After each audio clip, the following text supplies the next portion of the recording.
Hello, Hey. hello. Hi. Hey guys. How are we doing?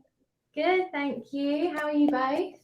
Yeah, we are doing good. We're so excited that you're here with us.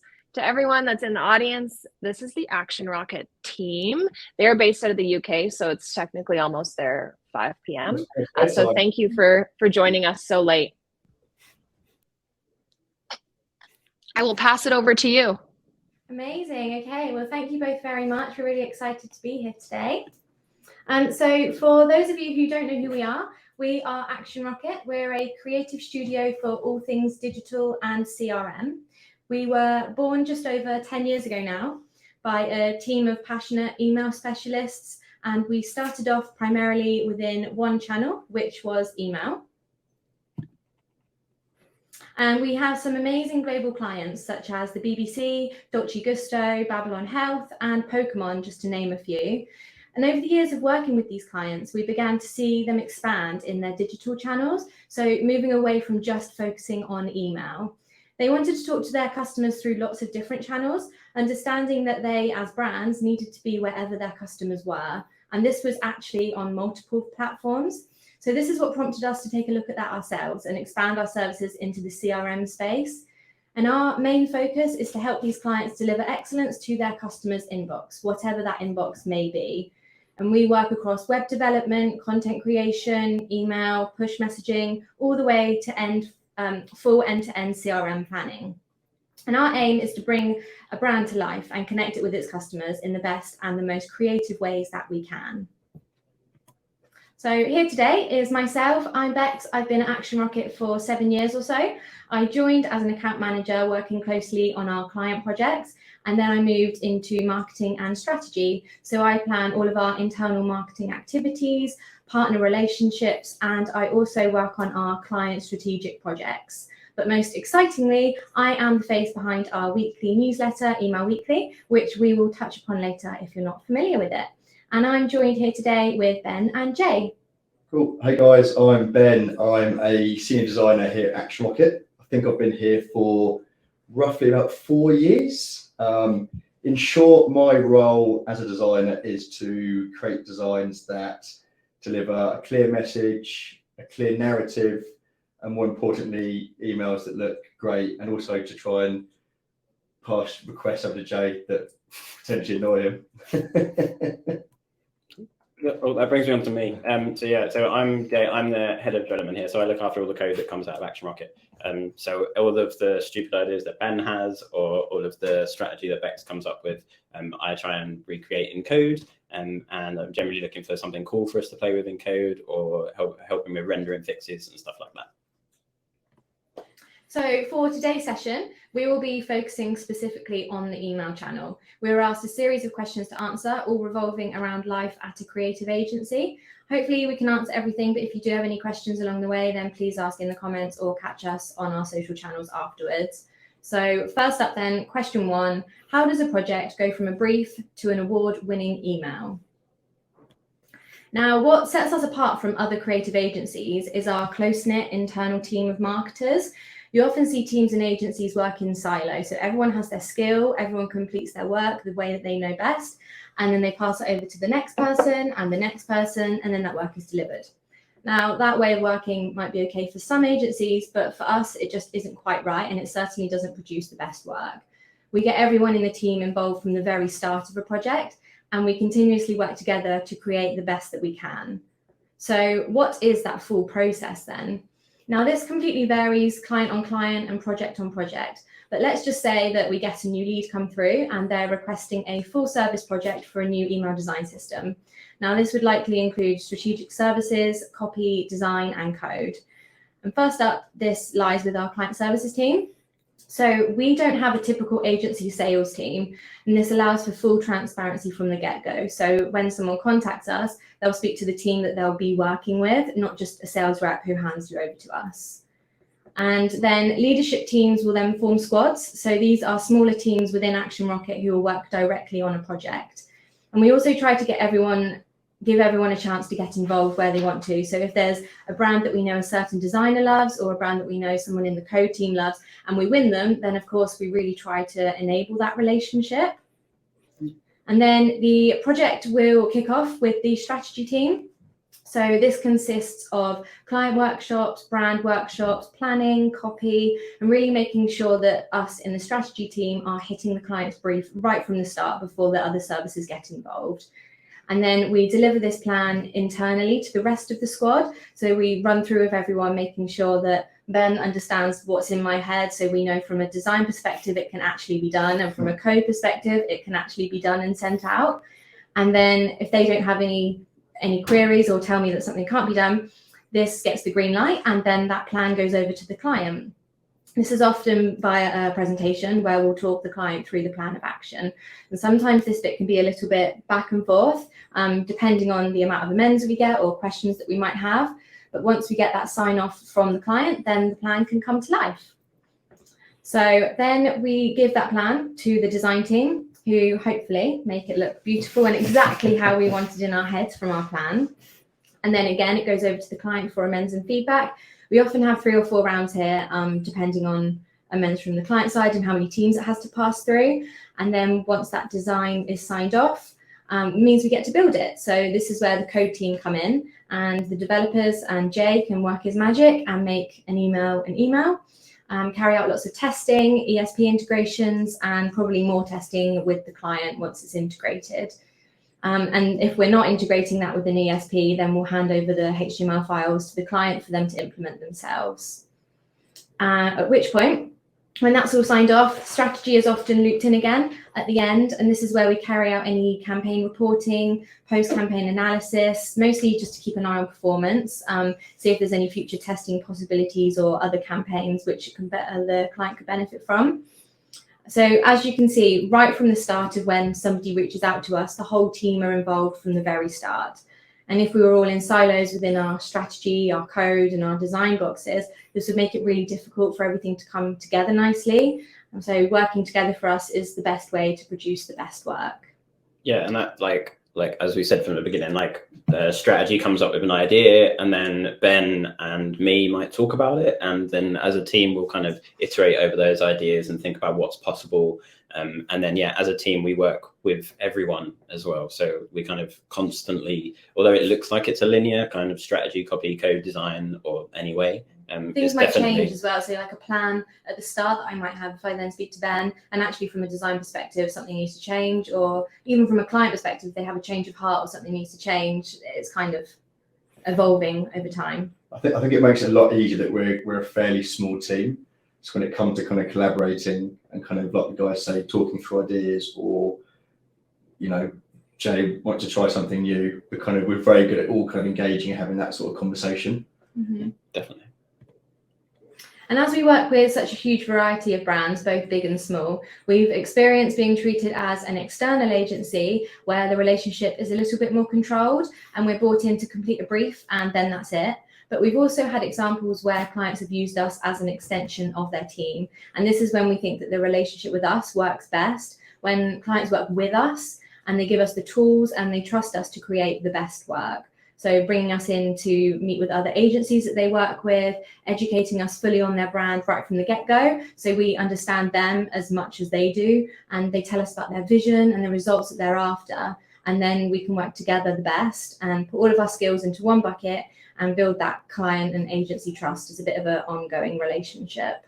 One of the things that we were talking about earlier actually together was that we can do the kind of simple PSD to HTML conversion, but then when we get integrated with a team that is kind of working from the beginning to the end of the process, we can work with like the tools that they would use, or to figure out the strategy that they might want to implement something. And then we can look at the whole workflow from how they implement the code, if they need help with an editor, what ESP they're using, any external tools, things like that. And because we're like not tied to a single ESP or a single tool, then we're completely free to just say, oh, this might be the best thing for you, or this might be the best thing for you. So we can like mention a specific tool that will help them out. So we kind of, although we're there just to kind of do a job of like hand over a HTML or get that email out, then we're also there to kind of help the whole team work better to create email as well. Mm-hmm. And design as well gets involved with things like maybe they want assets created, or Ben might create like a Photoshop template to create the assets so that they don't have to do it themselves. So as a team, although it's kind of like, yeah, we might just give you a HTML if that's all you need, but there's so many other things that, like, as an agency, we can help from beginning to end of email production. I think it goes back to conversation, like what we mentioned before. When you've kind of got that relationship with a client, like a close relationship, it just enables you to have those conversations, and really get to the core of kind of, what they want, how can we sort of help them. So yeah, really, really important. It varies massively client on client as well. Like, we do a lot of advising. So if somebody doesn't really know what they want, then we can figure out the best route for them. But then another client might know exactly what we want, and we just get that job done for them. And we're quite lucky. You'll see later on, like, there's quite a lot of things we've managed to work on which are like new or interactive, and that's because our clients have come to us with like a problem and a brief and said we want to achieve this, and then as a team, because we've all got so many different ideas, we can then work with them to like make it happen. And that's definitely something we enjoy. Yeah.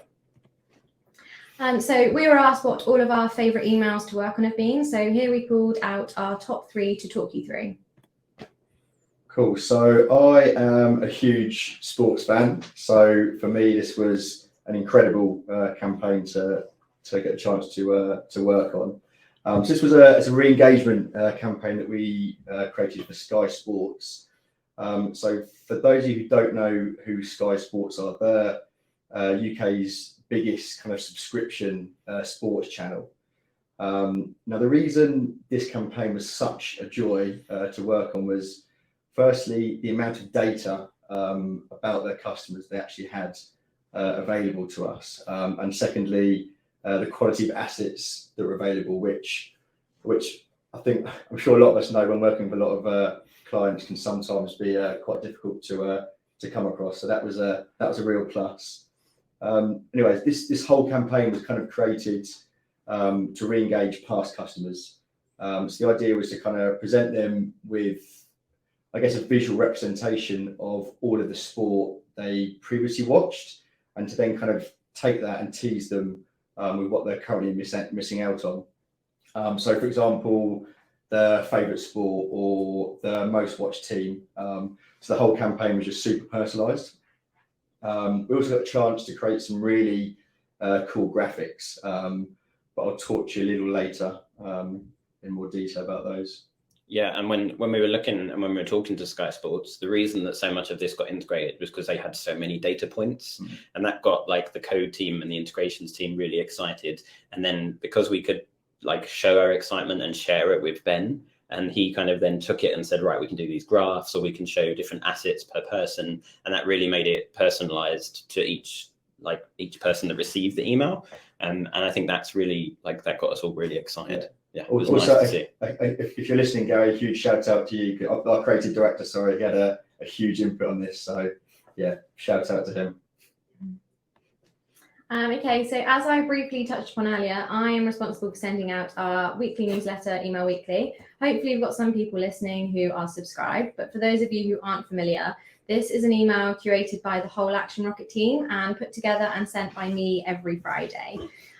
Each week it includes a selection of creative articles and content, be that articles written by us, fun things from across the industry, with loads of different topics ranging from strategy to creative to CRM and loads more.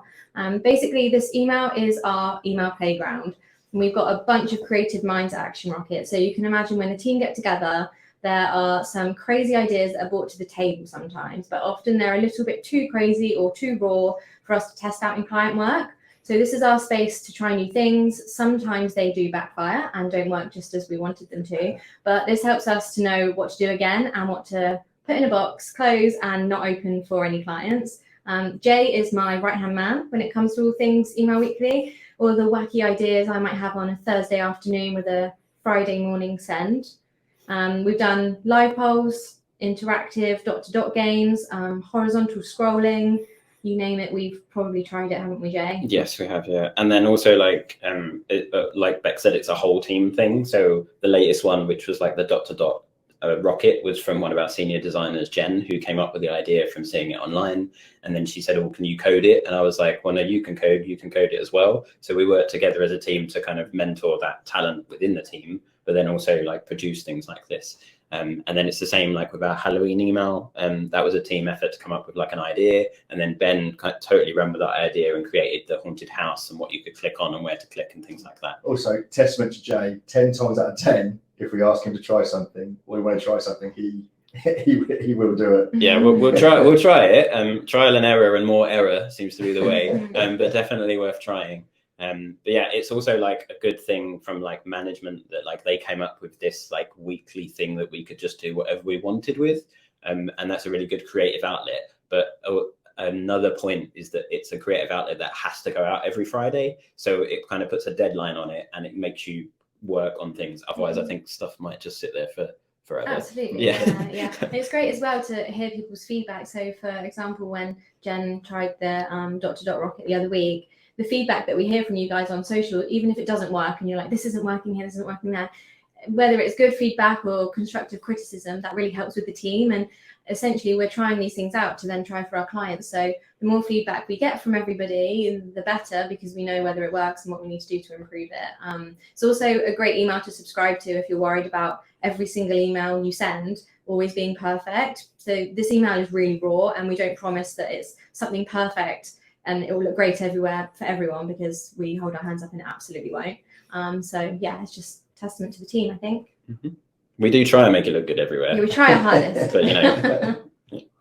And then yeah, so my favorite email was unsurprisingly was something to do with data and integrating it. So we worked with the BBC on the election results that was last in the UK, and so this involves taking all of their subscriber data, figuring out where they lived, what their local constituency was, then mapping that to the data that came in live with the votes, and then using that information to actually send the email as the results come in. So in the UK, the voting goes on all day, but then the results kind of come in dribs and drabs overnight. So kind of 1 a.m., 2 a.m., 3 a.m., you might get the results. So we integrated the data. We looked at all the different data points by combining local constituencies and people's addresses and their local MPs. Then we grabbed the data of who won, created these graphics on demand as the person won. Then after the graphic was created, we created the email and sent the email all automatically.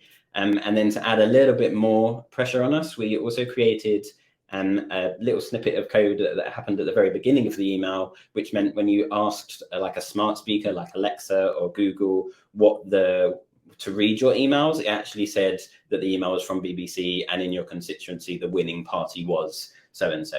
So we actually added all of this information live. So as it came out, everyone got it automatically. And another thing that really sticks in my mind about this email was we actually sent it on the night of our Christmas party.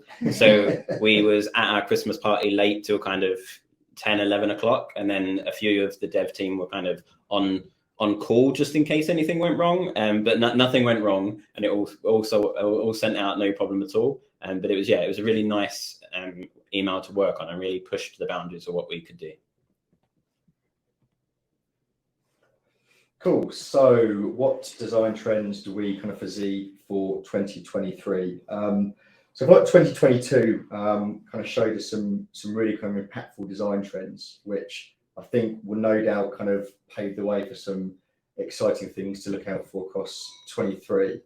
I think our industry is a real kind of balancing act between creating new ways to engage users, but also kind of listening and taking care of their needs.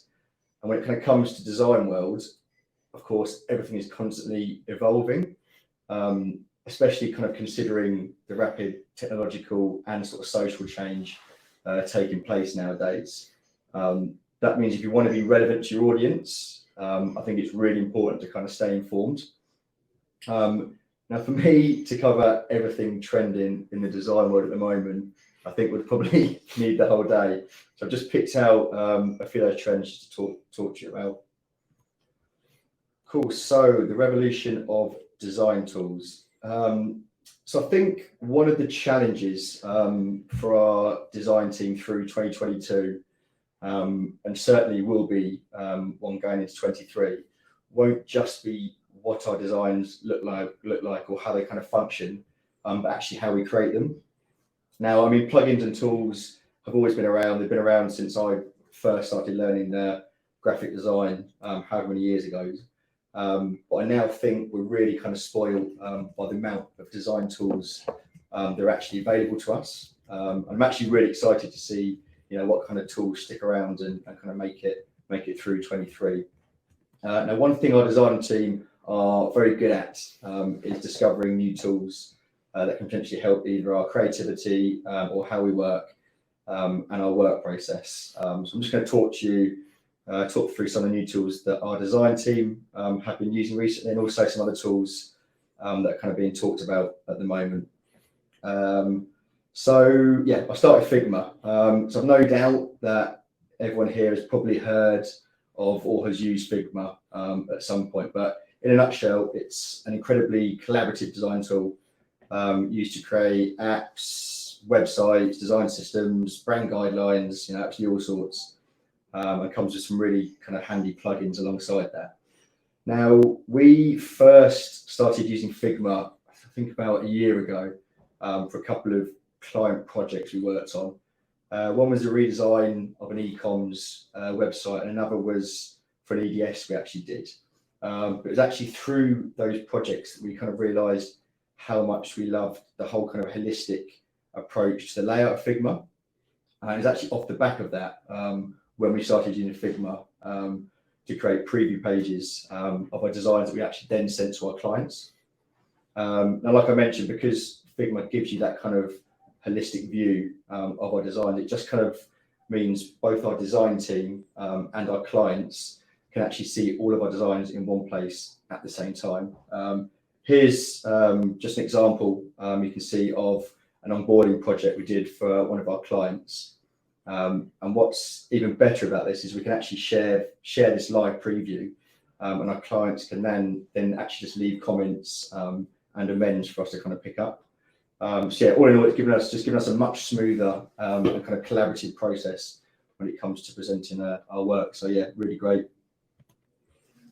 Another reason, so I'll keep going about Figma, but yeah, another reason it's been so great and has worked so well for us is it's actually allowed our design team to really kind of push our collaborative brainstorming. Now, FigJam is a tool within Figma that just allows our team to throw all of our ideas together into one place. So essentially gives our designers opportunity to go away individually, collate their ideas onto one collaborative board, and then we'll all kind of sit around and discuss everyone's ideas, everyone's thoughts. I think just having that half an hour by yourself seems to really kind of help a lot of our designers kind of gather their thoughts and just, I think, relieves some of the pressure that can sometimes come with coming up with ideas on the spot. So yeah, all in all, Figma, not a new tool, but a tool I certainly think we'll be using more of, and one we'll see a lot more of in 23. And we're a hybrid team, so we're not always all in the office together. And having FigJam as like a central place where everyone can kind of click, add ideas on the go, and we can iterate over things, and different designers can put different ideas in, and the code team can also get involved and be like, oh, we could do this, or we could do that, and then strategy as well. So kind of the whole team is in this FigJam working away, whether there's like a few of us in the office or if we're all working from home. And I think that's definitely helped. Cool, GIF Gun. So GIF Gun is basically a plugin for After Effects. It allows us to quickly and efficiently save out and compress GIFs. So our design team uses After Effects to create a lot of our animations. But as we all know, in the world of email and best practice, we have to be a little bit cautious when it kind of comes to file sizes. I think we work off a best practice limit of about 2 megabytes, right, Joe? Yeah, we track the maximum is like 2 megabytes. Yeah. I feel like, yes, yeah. So of course, when it comes to sort of creating any GIFs that have video content, for example, or more kind of detailed photography, file sizes can sometimes be huge. So GIF Gun basically allows us to reduce the file sizes of our GIFs. And then just, as designers, allows us to be a bit more flexibility and a bit more flexible, and a bit more creative when it comes to animating for email. Yeah, and like we it's like a curse and a really good thing that we get great assets, but sometimes we get images that are made for billboards, so they're massive. And then, like you said, there's like thousands of colors or something in those, and then like you've got to make it into a GIF that will fit into the email. So yeah, it's definitely a tool that we've liked. Yeah. Cool. DALL-E 2. So in a nutshell, DALL-E 2 is it's an AI system that can basically generate original images entirely from text prompts. So, for example, you could ask it to paint Gwyneth Paltrow playing tennis whilst riding a pig in the style of pop art. That's not off the top of my head. This is an insight into Ben's mind. That's been pre-planned. I'm weird, but not that weird. But I mean, it's something I'm sure we'll love to see. But yeah, DALL-E 2 essentially enables you to create any kind of image solely through text commands, which I think is pretty cool. I also think we're now living in a world where AI is kind of at the forefront of design and tech, and also fairly sure that AI image generation technology will, at some point, I think, become a big part of any kind of designer's process. So certainly something to look out for. I also think the direction that kind of design tools are moving these days, they're being created for the masses. So it makes it much easier for any kind of Tom, Dick or Harry to kind of jump on and create cool designs, which I think is great. But at the same time, I think it's even more reason for designers to kind of stay on top of these kind of trends, or certainly stay ahead of them anyway. Sorry to go back. That's just a quick example of how it kind of works and some of the cool stuff you can kind of create just through text prompts. I also thought it'd be rude not to include Gwyneth riding a pig playing tennis. So this is just what I created. I know it's awful in comparison to the last thing I showed you, but this is just an example of me messing around for a couple of minutes within DALL-E 2. And I think when so we use the if we use these kind of tools, we do recognize that a lot of them are based on like an artist's work that may not have been noted, or the credit has not properly been given. And I think at the moment, if we did use these tools, we would be using them for inspiration on getting ideas together or something like that. Yeah. And if we were to ever use something, we would make sure that someone was credited that they have input into this tool, and make sure that anyone gets that information. Yeah.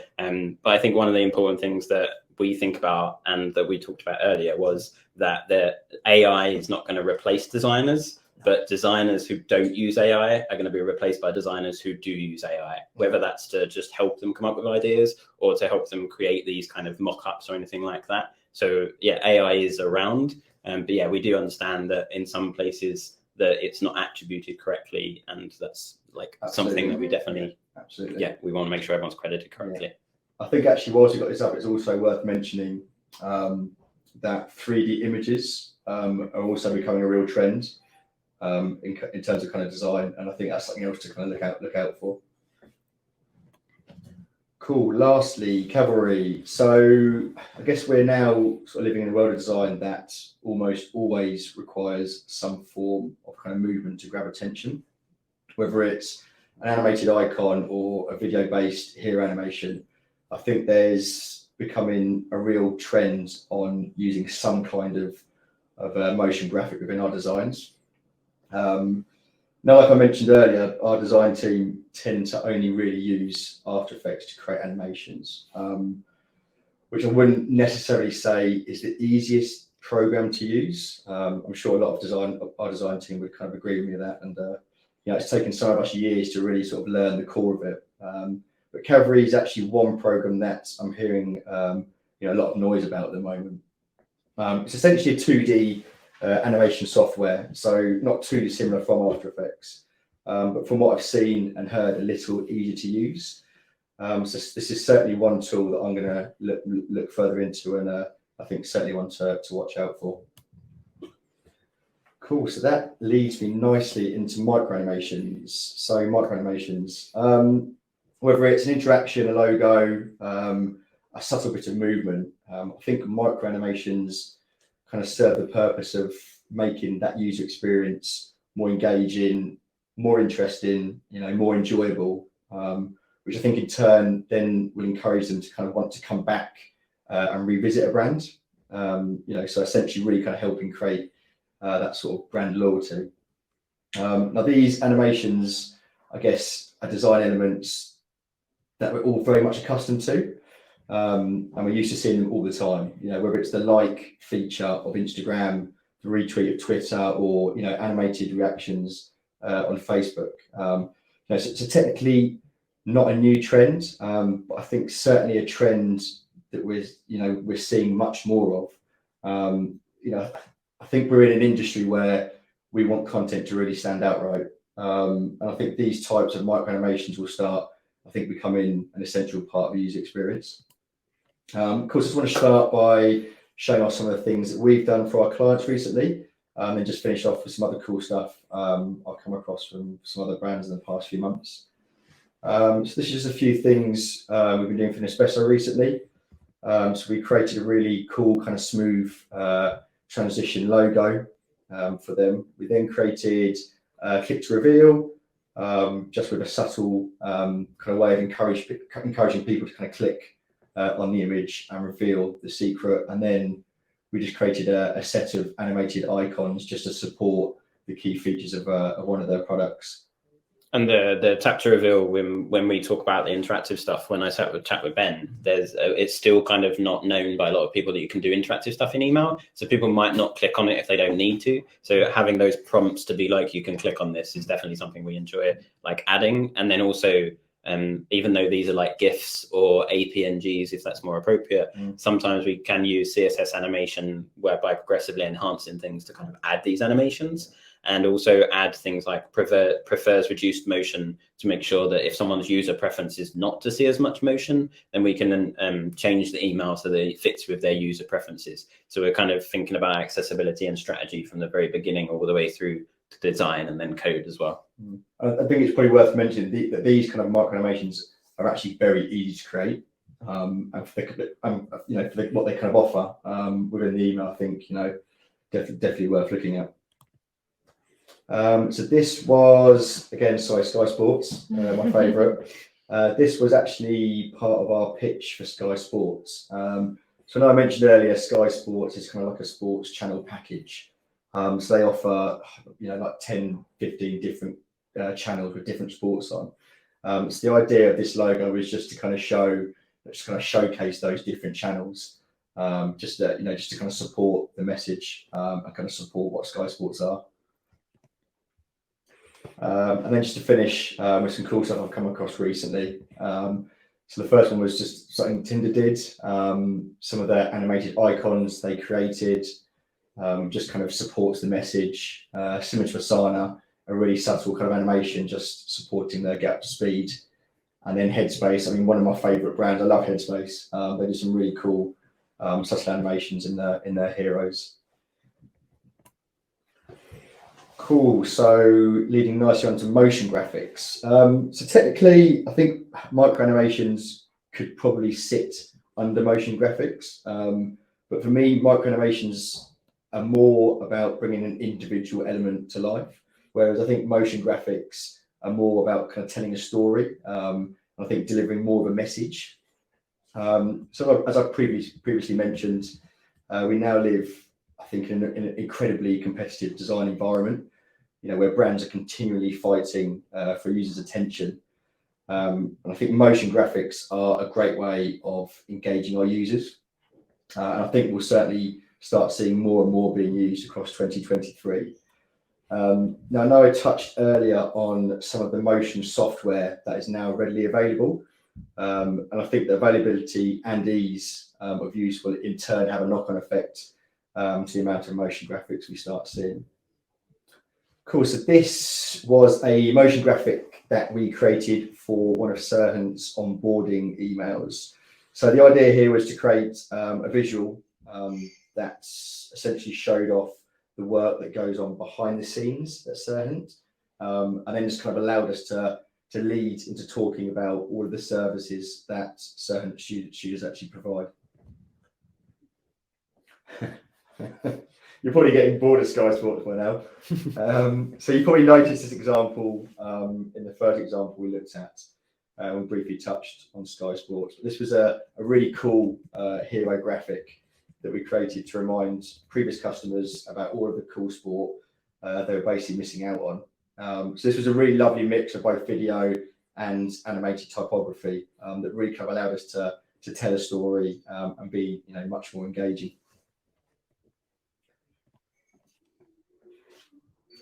Cool. So human connection. So I guess human connection has always been in the forefront of both designers and marketers' minds, right?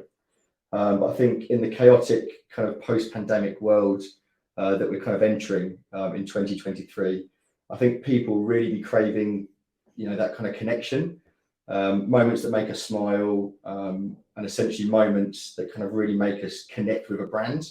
You know, moments that kind of really then put us back to that brand. So yeah, I think human connection is now more important than ever. So here are just a few examples of human connection. So I guess we are currently in a world where the cost of living crisis has really made a lot of us kind of rethink how our lifestyle choices are made. So I feel like it's kind of really important for brands to be aware of that and kind of offer that empathy towards that. And I think how brands kind of engage with us should really be reflecting that. So this is a great example from Nest. So by using data they kind of gathered from their customers, they've actually been able to offer a sense of, I guess, reassurance and actually talk to their customers about how their Nest energy services are keeping them just a little bit more comfortable, as well as also addressing their kind of home energy consumption. So I guess by offering that care and reassurance, Nest are in turn, you know, ensuring they're getting that kind of brand loyalty from their customers. Then lastly, diversity. So I guess diversity and inclusion is a pretty important topic at the moment, you know, and rightly so. I think we are living in a world where we continue to process and kind of understand this topic. And I now think that brands are kind of looking at ways they can really sort of stand by us.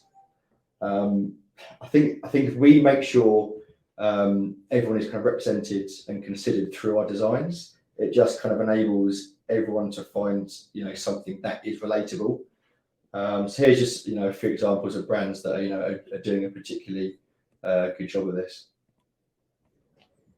Cool. And then one of the other last questions we had was how to get involved with email development. So what, when, and how. And there's kind of 3 steps that I think most people should like use to help them get into email development. The first one is code stuff. The second one is join in with the community. And the third one is get a mentor. So the first one, although it might seem fairly obvious, if you code something and keep practicing the code, that will definitely help you kind of get into that ideal and mindset of an email developer. And whether you find a brand you like, figure out and make up a design that you like, and then code it and just pop it on your portfolio. Or if you find an email and you don't know how it works, you figure out how it works and code it. Or if you come up with an idea like Word or an email and you want to make it happen, then you just kind of sit down, figure it out and see where it can work on different email clients. And our clients allow us to do this, and Email Weekly allows us to kind of do this by practicing. But yeah, if you want to learn, then code things, look at everyone else's code, look at your own code, and constantly making yourself better. The BBC Dynasties email, the one with the interactive hotspots on the left, and I coded that a few years ago, and now when I look at the code, I can see where I can improve it, both with accessibility and also the way it's been coded. So continually revisiting code and recoding things is definitely a good way to develop your email development skills. I think as well on this, talking about kind of learning from each other, if you were to receive one of our email weeklies and you've got a question, please reply and ask us, or ask us on social or anything, because if we're doing something like Word or an email and you're like, wow, I haven't seen that before, we're more than happy to share how we did it. If we haven't written a blog post about it explaining it, then yeah, just ask us. We're always more than happy to share and view in browser link or inspect. If you watch one of Mark's videos yesterday, he showed you how to use the developer tools. So right click on it, view inspect, have a look, click through, figure out what's going on, and then work on that kind of thing. The second thing was community. So I started not knowing very much code at all, but joined Email Geeks and learned quite a lot from there. So the Email Geeks Slack group is a good place to go. Twitter, there's a really good community of email developers and coders on there, so you can probably find people, follow them, see the latest tips. On GitHub, there's the Email Geeks topic, so you can follow that and see all the stuff that's on there. And with community, whatever you give out, you get back. So the more you help people, the more you talk to people, the more they'll help talk to you and help you. So that's definitely something I would definitely be like, you should definitely get involved. And lastly, if you should find a mentor. So anyone that you can bounce ideas off of, have a chat to, find you don't understand why a piece of code doesn't work, you can find someone out there. You can either hit me up on the email or find me online, or just ask one of us. All of the people in the Email Geeks community is really nice. Naomi, Avi, anyone would say that. And if you reach out to anyone and just ask them to give you a hand, I'm sure they will. But yeah, if you can find someone that you can regularly bounce ideas off of, then that's really, really nice. Yeah, and that's it. So yeah, if you want to subscribe to Email Weekly, hit emailweekly.co and have a look and sign up for that. But any questions, just drop us an email, find us on social, and we'll be answering the questions in the chat as well.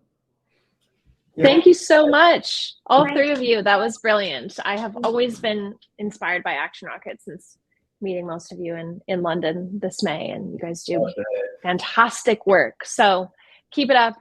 I love Email Weekly. I wake up every Friday and I look forward to it. So Thanks, appreciate it.